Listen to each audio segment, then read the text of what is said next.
오늘 말씀은 다윗이 이제 온 이스라엘 전체 왕이 되는 말씀인데요. 다윗이 어떻게 왕이 되었습니까?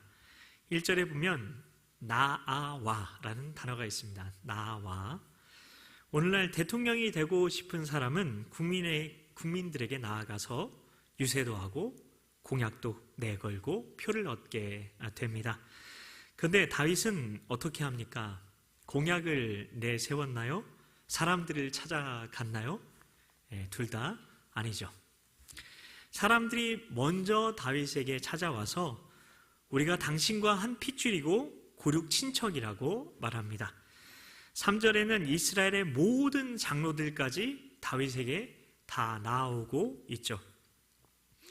이스라엘 모든 지파들 뿐 아니라 각 지파의 대표 장로님들이 다 와서 다윗에게 기름을 붓고 다윗을 이스라엘의 왕으로 삼는 겁니다. 이 모습을 보면서 우리는 이런 질문을 갖게 될 수 있습니다. 저들은 어떻게 다윗에게 나아갈 수 있었을까? 왜 사람들은 다윗에게 제발 왕이 되어주세요 부탁을 하면서 다윗에게 기름을 부었을까?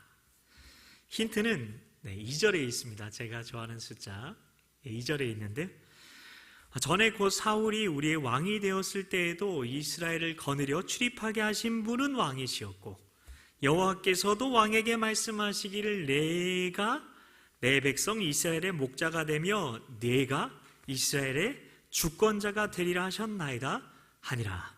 사무엘하 5장 2절 말씀이었습니다. 백성들이 다윗을 왕으로 삼았던 두 가지 이유가 있었던 것입니다. 첫 번째는 사울이 왕이었을 때 다윗이 군인으로 전투를 승리로 이끌었기 때문입니다. 사람들은 전쟁의 승리를 주시는 하나님과 함께 싸운 다윗 덕분에 목숨을 건졌던 일을 기억하고 있었습니다. 두 번째는 하나님의 말씀을 기억하고 있었다는 것입니다. 하나님께서 다윗을 이스라엘의 목자이자 이스라엘의 왕으로 삼으실 것이라고 약속하신 말씀을 백성들이 기억하고 있었던 거죠. 다시 말해 다윗이 이스라엘 백성들의 생명을 지켜주었던 일과 하나님께서 말씀하신 그 약속의 말씀을 기억하는 자들이 다윗에게 나아가서 왕이 되어 달라고 부탁하고 있는 것입니다. 우리 그리스도인들의 소망이 무엇이겠습니까? 그리스도인들은 우리 주님께서 왕이 되시기를 소망하는 사람들인 줄 믿습니다. 내가 구원받는 것 하나로 충분한 것은 종교인들이면 누구나 가지고 있는 소망일 뿐입니다. 그리스도인들은 그런 종교인이 아니죠. 종교는 사람들이 자기의 그런 필요를 위해서 자기가 원하는 것을 얻어내기 위해 만든 게 종교고, 기독교는 하나님께서 만드신 것이기 때문입니다. 기독교는 하나님 자신이시기 때문입니다. 그래서 그리스도인들은 그런 세상의 종교인들과 다릅니다. 그냥 다른 것이 아니라 하늘과 땅만큼이나 완전히 다릅니다. 세상에는 아직도 주님이 왕이심을 모르는 사람들이 정말 많이 있습니다. 제가 선교하러 갈 나라인 코트디부아르도 93% 정도가 주님께서 왕이심을 모르는 사람들입니다. 여러분은 그리스도인이십니다. 우리는 주님께서 왕으로 높임 받으시는 날을 소망하며 살아가는 자들이잖아요. 그러면 이제 우리는 어떻게 살아가야 할까요? 다윗이 어떻게 되었는지 그 말씀을 우리가 잘 살펴보면 우리 주님께서 어떻게 왕이 되실지에 대한 힌트를 조금이나마 얻을 수 있을 것 같습니다. 다음에 두 가지를 기억하는 사람들을 통해서 우리 예수님께서는 왕이 되실 것입니다. 그들 덕분에 우리 주님께서 왕으로 등극하시는 대관식이 성대하게 펼쳐지게 될 것입니다. 첫 번째는 그들이 기억하고 있는 것은 그분으로 인해서 생명을 얻은 자들이 있었죠. 그분으로 인해 생명을 얻은 자들이 있었다. 주님께서 행하신 그 선한 일 덕분에 생명을 얻은 자들이 그것을 기억하고 그분께 나아가서 예수님, 당신께서 저의 왕이십니다 라고 고백하는 거죠. 두 번째는 그들은 기록된 하나님의 말씀을 기억하고 주님께 나아가서 당신만이 저의 왕이십니다 라고 고백하는 사람들입니다. 그래서 기록된 그 말씀을 기억하고 주님께 나아가서 주님께서 저의 왕이십니다 고백하는 자들로 말미암아 주님께서 왕이 되실 것입니다. 이렇게 아마 그들은 고백하게 되겠죠. 하나님의 말씀에 당신께서 영원한 목자가 되신다고 기록되어 있습니다. 당신께서 이제 이스라엘과 온 열방의 왕으로 등극하여 주시옵소서. 그러면 우리는 나는 이 두 가지를 기억하고 있는가요? 지금 이 자리에 나오신 여러분은 주님께 은혜를 다 받은 분들일 거예요. 첫 번째 부류의 사람들일 거예요. 그게 아니라면 뭐 교회에 온다고 뭐 돈을 주나요? 아니요, 오히려 헌금을 내죠. 예배 자리에 나오면 내게 영광이 되나요? 그것도 아니죠. 예배당에서는 모두 주님의 종으로서 우리 모두가 오직 주님만 경배하고 예배합니다. 이 시간에 나온다고 어떤 혜택이 있습니까? 실질적이고 당장 눈에 보이는 혜택은 없어 보이죠. 그런데도 눈이 오고 비가 내리는 궂은 날씨에도 왜 우리가 이 자리에 나온 거죠? 주님께서 각 사람에게 베풀어 주신 그 은혜를 기억하고 온 것이고 기록된 말씀 때문에 오셨을 겁니다. 그래서 우리는 누구 한 사람을 이 시간 왕으로 추켜 세우기 위해서가 아니라 우리 주님만 왕이 되시기를 사모하며 모이는 거죠. 우리가 지금은 이 자리에서 주님을 왕으로 높여드리고 있지만 주님께서 온 열방의 왕이 되시기를 소망하면서 모여 있는 거죠. 그러면 우리가 기억해야 할 주님께서 행하신 것들이 무엇일까에 대해서 생각을 해 보아야 할 것 같습니다. 누가복음 5장 12절 13절 말씀인데요. 예수께서 한 동네에 계실 때에 온몸에 나병 들린 사람이 있어 예수를 보고 엎드려 구하여 이르되 주여 원하시면 나를 깨끗하게 하실 수 있나이다 하니 예수께서 손을 내밀어 그에게 대시며 이르시되 내가 원하노니 깨끗함을 받으라 하신대 나병이 곧 떠나니라. 이 사건은 역사고 사실이죠. 믿으시죠? 네, 예수님께서 역사에 오셨고 이 땅에 오셨을 때 한 동네에 계셨죠. 만일 BTS가 여러분 동네 사람이라면 그것만으로도 여러분이 다른 동네에 가면 자랑하고 싶지 않을까요? 주님께서 어느 동네에 계셨던 것 자체가 은혜죠. 그리고 예수님께서 계셨던 그 동네에는 온몸에 나병이 들린 사람이 있었습니다. 나병은 잘 아시는 것처럼 문둥병. 왜 문둥병이라고 했느냐? 피부가 썩어 문드러지다 해서 문둥병이라고 예전에 사람들은 불렀습니다. 이 나병이라는 말은 성경시대 고대 그리스 말로 레프라인데요. 레프라는 더러움이란 뜻을 가지고 있었습니다. 병명 자체가 더럽다는 뜻인 겁니다. 그래서 나병은 그냥 더러운 겁니다. 사람들은 저를 포함해서 더러운 것을 별로 좋아하지 않습니다. 더러운 것을 사랑한다는 것은 어려운 일인 거죠. 그런데 더럽다고 사랑하지 않아도 되는 거라면 주님께서 더럽기만 한 저를 사랑하실 이유가 없는 거죠. 사랑하면 더러워도 소중한 겁니다. 5만 원짜리 지폐에 오물이 묻었다고 버리실 수 있겠습니까? 혹시 뭐 강아지 똥이 묻었다고 버리실 수 있겠습니까? 사람은 소중하면 더 품게 된다고 합니다. 어떤 사람이 들고 있는 그 백이 명품백처럼 이렇게 보이는데 그 백이 진짜 명품인지 아니 가짜인지 보려면 어떻게 하면 알 수 있을까요? 갑자기 비가 내리면 알 수 있다고 합니다. 진짜 비싼 백이면 옷 속에 넣고 가슴에 품고 자기는 비를 맞고 가고, 가짜 백이면 비를 피하는데 그 백을 우산처럼 쓴다고 합니다. 우리 주님께서는 더러운 우리를 명품백처럼 소중하게 여겨주셔서 우리를 가슴에 품어주신 겁니다.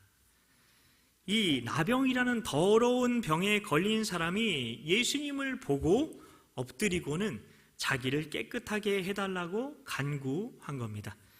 여기서 구했다, 이 간구했다는 말이 중요한데요. 구했다는데 누가복음 5장 12절에 보면 이렇게 돼 있죠. 원하시면이라고 합니다. 원하시면. 예수님께서 뭐라고 하셨나요? 그 원하시면이라는 그 사람의 그 요청에 대해서 뭐라고 하셨나요? 예수님은 말 없이 그냥 행동해 버리십니다. 그 더러움에 바로 손을 대어 버리신 겁니다. 행동으로 말씀하신 거죠. 주님의 그 깨끗하시고 청결하신 손을 그 더러움에 대어 버리신 겁니다. 예수님의 그 행동 덕분에 이 사람은 예수님께서 원하신 건 바로 나구나, 예수님이 원하신 건 바로 나구나 깨닫게 된 거죠. 나병 환자의 더러운 몸에 손을 대신 예수님께서는 그를 안심시키시고 말씀하십니다. 자, 봤니? 내가 너를 원한다. 네가 아무리 더럽더라도 나는 너를 원해. 그러니 이제 깨끗함을 받거라. 우리가 주님의 선하심을 기억하면 우리는 주님께 나아가 주님께서 나의 왕이 되어달라고 간청하게 된다고 말씀을 드렸습니다. 그래서 우리가 기억해야 할 첫 번째는 주님께서 더러운 우리 자신을 원하셨다는 것입니다. 우리는 주님께 주님 원하시면 제가 깨끗해질 수 있을 것 같습니다 라고 말씀을 드리지만 주님께서는 그냥 손을 대어 버리신다는 겁니다. 그리고 그 더러운 것에 손을 대시고는 말씀하시는 거죠. 내가 너를 원한다. 나는 내가 깨끗해지기 원한다. 누가 예수님께 나아가 예수님을 왕으로 고백하고 모셔드릴 수 있을까요? 이것을 기억하고 주님의 이 행동 덕분에 살아나는 자들은 그분께 나아가서 주님께서 왕이 되어주시기를 간청하게 되는 겁니다. 나는 나를 만지셨던 그 더러운 나를 만지셨던 그 예수님의 손길을 기억하고 있습니까? 누가복음 5장 17절부터 20절까지의 말씀인데요. 하루는 가르치실 때에 갈릴리의 각 마을과 유대와 예루살렘에서 온 바리새인과 율법교사들이 앉았는데 병을 고치는 주의 능력이 예수님과 함께 하더라. 한 중풍병자를 사람들이 침상에 메고 와서 예수 앞에 들여놓고자 하였으나 무리 때문에 메고 들어갈 길을 얻지 못한지라. 지붕에 올라와 기와를 벗기고 병자를 침상째 무리 가운데로 예수 앞에 달아내리니 예수께서 그들의 믿음을 보시고 이르시되 이 사람아 내 죄 사함을 받았느니라 하시니 중풍병자가 내 친구에 의해서 지붕을 뚫고 내려져서 치유를 받았던 그 유명한 사건에 대한 말씀입니다. 다 아시죠? 이 사건은 요한복음 외에 모든 복음서에 기록되어 있습니다. 3복음서에 기록이 되어 있죠. 요한복음 빼니까. 그런데 20절 말씀을 보면 당황스러워집니다. 이 사람이 치유받는데 쓰임받았던 믿음은 누구의 믿음이었습니까? 중풍병자 자신의 믿음이었나요? 아니죠. 예수님께서는 누워있던 그 중풍병자의 믿음이 아니라 그 중풍병자를 데려온 그 친구들의 믿음을 보시고 중풍병자에게 죄사함을 선포하십니다. 병자는 자기 믿음으로 예수님 앞에 나올 수가 없었던 사람이었습니다. 마비되어 누워있던 사람이 생각할 수도 없었던 일이죠. 침상에 들려 어디로 가는지, 왜 지붕까지 위험한데 올라가는지, 왜 거기서 줄에 매달려서 위태하게 달아 내려지는지 아무것도 몰랐을 겁니다. 내 친구가 중풍병자에게 걸린 친구에게 무언가를 설명했다는 말이 없습니다. 중풍병에 걸린 많은 사람들은 말도 못하는 경우가 많다고 합니다. 어쩌면 내 친구에 의해 침상에 달려 내려졌던 이 병자는 말도 할 수 없이 그냥 그저 침상에 실려서 있을 수밖에 없는 상태였을 수 있다는 겁니다. 다만 그 친구들이 믿음과 사랑으로 그리고 주님을 향한 소망으로 그를 달아내린 것이고, 그때 주님께서 만지셔서 고침을 받은 것입니다. 그저 죄 가운데 있었던 우리가 내 믿음이 아니라 예수님의 믿음으로, 내 사랑이 아니라 예수님의 사랑으로, 내 소망이 아니라 예수님의 소망으로 고침을 받았던 것처럼 말입니다. 우리의 죄의 병은 나의 공로, 나의 어떠함, 나의 성품, 그것을 통해 치유받은 것이 아니죠.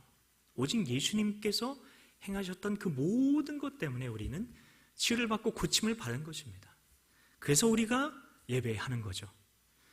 그런데 중요하게 살펴보아야 할 것이 있습니다. 예수님께서 친구들의 믿음을 보셨지만 그 친구들이 이 병자를 고친 것은 아니었다는 것입니다.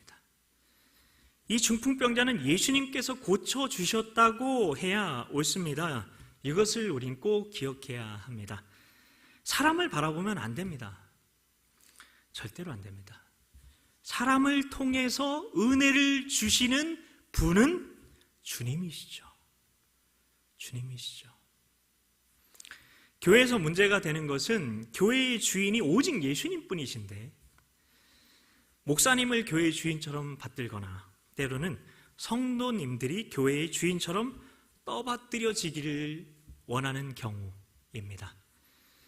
사람에 주목하고 사람에게 공로가 돌려지는 경우 문제가 생기는 것입니다. 오직 예수님만 중요한 것입니다. 아이가 태어나고 자라는 것도 마찬가지 아닌가요? 아이가 어떻게 태어난지를 한번 생각을 해보시기 바랍니다. 아이가 태어나면 먹고 싶은 거 못 먹고, 입고 싶은 거 못 입고, 하고 싶은 거 못하게 되는 것을 부모는 압니다. 근데 엄마 아빠는 아이를 낳고 싶은 믿음을 갖게 됩니다. 그 때문에 아이는 세상에 태어나게 되는 것이고 그 숭고한 희생이라는 사랑의 열매를 아이가 누리게 되는 것입니다. 우리의 거듭남, 우리가 영적으로 태어난 것에 대해서 한번 떠올려 보시기 바랍니다. 예수님의 믿음 덕분에, 내 믿음 없어요. 우리는 아직 죄인 되었을 때, 원수 되었을 때 오직 예수님의 믿음 때문에, 그 덕분에 우리는 태어났고 지금까지 주님의 숭고한 십자가 희생의 열매인 하나님 아버지의 사랑을 누리고 있는 것일 뿐입니다. 주님의 몸인 교회는 예수님의 믿음 덕분에 태어난 것입니다. 구원은 내 믿음이 아니라 예수님의 신실하심 덕분에 누리게 된 오직 하나님의 선물, 하나님의 은혜인 것입니다. 모세가 여호수아가 이끄는 군대를 위해서 기도할 때 손을 들면 이기고 손을 내리면 지는 전쟁에 대해서 성경에 기록하고 있죠. 출애굽기 17장 11절 12절에 나오는데요. 모세가 손을 들면 이스라엘이 이기고 손을 내리면 아말렉이 이기더니 모세의 팔이 피곤함에 그들이 돌을 가져다가 모세의 아래에 놓아 그가 그 위에 앉게 하고, 모세를 향한 따뜻한 마음이 느껴지죠. 하루 종일 서 있어야 되니까, 하루 종일 손을 들어야 되니까 그 위에 앉게 하는 거예요. 그리고 아론과 훌이 한 사람은 이쪽에서 한 사람은 저쪽에서 모세의 손을 붙들어 올렸더니 그 손이 해가 지도록 내려오지 아니한지라. 아론과 훌이 없었으면 모세의 손은 내려갔을 것이고 전쟁에서 졌겠죠. 패배했겠죠. 모세가 손을 내리지 않았던 이 이야기에서 모세는 어떤 모습으로 하루 종일 손을 들고 있었을까요? 손을 만세하듯 이렇게 들고 계셨을까요? 아니겠죠. 그러면 이 모양 아니었을까? 이 모양. 십자가 모양. 모세가 손을 내리지 않은 이것은 예수님께서 십자가에 달리신 그 구원의 청사진이었다는 것입니다. 전쟁을 알지도 못하고 전쟁을 배우지도 못했던 하나님의 백성들이 승리할 수 있었던 유일한 이유는 오직 모세가 들고 있었던 손 덕분이었습니다. 그들에게는 어떤 공로도 없죠. 그들의 믿음 때문도 아니었습니다. 그 손을 하나님의 백성들은 보지도 못했고 알지도 못했어요. 심지어 여호수아도 알지 못했어요. 그랬더라도 주님께서 십자가에서 손을 들고 계셨기에 그들은 승리라는 은혜를 받게 된 것이죠. 그분께서 손을 들고 내리지 않으시고 신실하게 손을 들고 버티셨던 그 십자가의 그분의 숭고한 희생 덕분에, 그분의 믿음 덕분에, 그 예수님의 믿음 덕분에 받은 것이라는 말입니다. 그것이 우리가 받은 구원의 은혜입니다. 그리고 한 가지 사건만 더 살펴보고 말씀을 마치려고 합니다. 누가복음 7장 11절부터 15절까지의 말씀인데요. 그 후에 예수께서 나인이란 성으로 가실새 제자와 많은 무리가 동행하더니 성문에 가까이 이르실 때에 사람들이 한 죽은 자를 메고 나오니 이는 한 어머니의 독자요 그의 어머니는 과부라. 그 성에 많은 사람도 그와 함께 나오거늘 주께서 과부를 보시고 불쌍히 여기사 울지 말라 하시고 가까이 가서 그 관에 손을 대시니 맨 자들이 서는지라. 예수께서 이르시되 청년아 내가 내게 말하노니 일어나라 하시매 죽었던 자가 일어나 앉고 말도 하거늘 예수께서 그를 어머니에게 주시니. 이번에는 이미 죽어 관에 들어간 사람입니다. 이미 관에 들어가 죽은 청년입니다. 외아들이 죽은 한 어머니와 동네 사람들이 관을 메고 울며 나오고 있습니다. 그런데 이 죽은 사람이 살아난 겁니다. 죽은 사람이 대체 어떻게 살아났습니까? 자기 믿음이었나요? 자기 믿음이었나요? 스스로 살아났나요? 인간의 의지로 죽은 사람이 살아난 건가요? 아니죠. 심지어 어머니는 부탁조차 하지 않았어요. 예수님께서 시체가 들어있는 관에 손을 대시고 죽은 시체에 먼저 말을 건네주신 것입니다. 세번역 성경에 보면 14절 말씀에 이렇게 되어 있습니다. 젊은이야 내가 네게 말한다. 일어나거라. 그분의 말씀이 이미 죽어 소망 없는 그 시체를 일으켜 세우신 거죠. 시체는 레위기에 보면 부정한 겁니다. 더러운 겁니다. 나병과 같은 겁니다. 예수님께서는 부정한 시체가 들어있는 관을 만지지 않으시고 말씀만으로도 그 청년을 살리실 수 있는 분이시죠. 하나님이시니까. 그런데 굳이 관에 손을 대십니다. 아까 나병 환자에게 몸에 손을 대신 것처럼요. 왜요? 레위기 11장 24절입니다. 이런 것은 너희를 부정하게 하나니 누구든지 이것들의 주검을 만지면 저녁까지 부정해질 것이며 부정해질 것이며. 예수님께서 시체가 들어있는 관을 만지심으로 대신 부정해지신 거죠. 그 죽은 청년의 부정을 담당해 주신 겁니다. 이것을 기억했던 이 어머니와 그 아들은 예수님만을 왕으로 삼고 싶었던 것입니다. 당신만이 저의 왕이 되시기에 마땅하시고 다른 왕은 제 삶에 있을 수 없습니다. 관에 누운 시체는 자기 삶을 위해서, 구원을 위해서, 소생을 위해 한 일이 아무것도 없었습니다. 아니, 아무것도 할 수 있는 게 없었죠. 왜요? 시체라서요. 시체라서요. 그런 시체가 생명을 얻고 살아났다면 이제 그가 할 수 있는 일은 무엇일까요? 죽은 시체와 같이 부정한 사람은 스스로 정결하게 될 수도 스스로 살아날 수도 없는 존재들입니다. 그런 우리가 어떻게 지금 이렇게 정결하게 변화되어 살아있는 자로 존재하게 되었습니까? 예수님께서 십자가에서 부정한 자로 달려 돌아가셨기 때문입니다. 우리의 부정을 담당하셨기 때문입니다. 부정한 우리에게 기꺼이 손을 대셨기 때문입니다. 이것을 기억하는 그리스도인이라면 이제 예수님을 왕으로 모시기 위해 당연히 그분 앞으로 나아가야 하는 거죠. 이제 말씀을 마치겠습니다. 형제자매 여러분, 오늘 말씀을 통해 왕 되신 은혜에 대해서 나누었습니다. 예수님께서는 더러운 자가 깨끗해지시기를 원하셨습니다. 주님으로 인해 깨끗하게 된 자는 주님께 나아가 주님을 왕으로 삼으려 할 것입니다. 주님께서는 더러운 우리가 깨끗하게 되기를 원하셔서 우리를 만지셨습니다. 우리를 만지셨습니다. 나를 만지셨어요. 또한 우리는 관 속에 들어간 죽은 자들이었습니다. 성경은 우리를 죄와 허물로 이미 죽은 자라고 말하고 있습니다. 죽을 뻔한 게 아니라 이미 죽은 우리를 주님께서 살려주신 것입니다. 부정한 시체, 부정한 관을 주님께서 만지셨고 그 부정함을 담당해 주셨고 그리고 주님의 정결함을 선물로 주심으로 살아나게 하신 것입니다. 이것을 기억한 그 어머니와 아들은 예수님께 나아가 예수님을 왕으로 삼게 됩니다.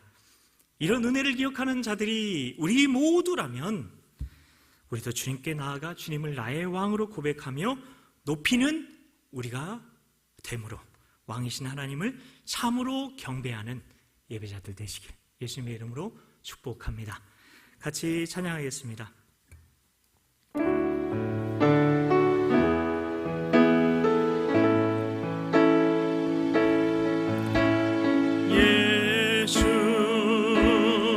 예수님 왕이여 예수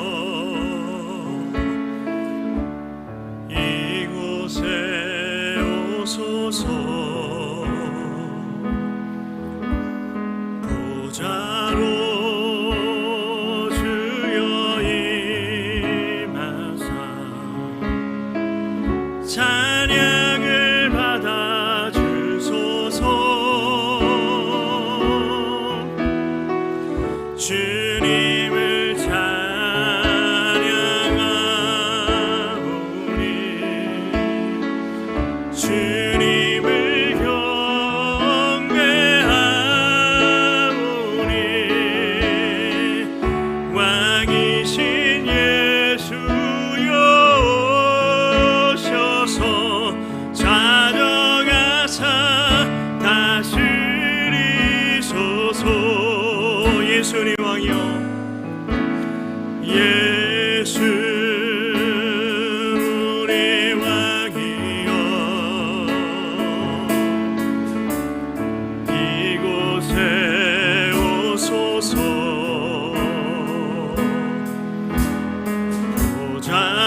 찬양을 받아 주소서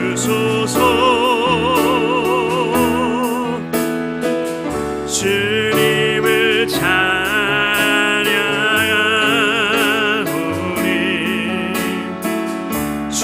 주님을 경배하오니 왕이신 예수여 오셔서 좌정하사 다스리소서. 우리 한 번 더 외갑니다. 예수 우리 왕이여 예수 우리 왕이여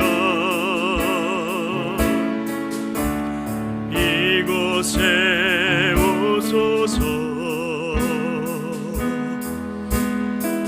보좌로 주여 임하사 찬양을 받아 주소서 주님을 찬양하오니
이제 우리 같이 기도하실 때 하나님께서는 이스라엘의 찬송 가운데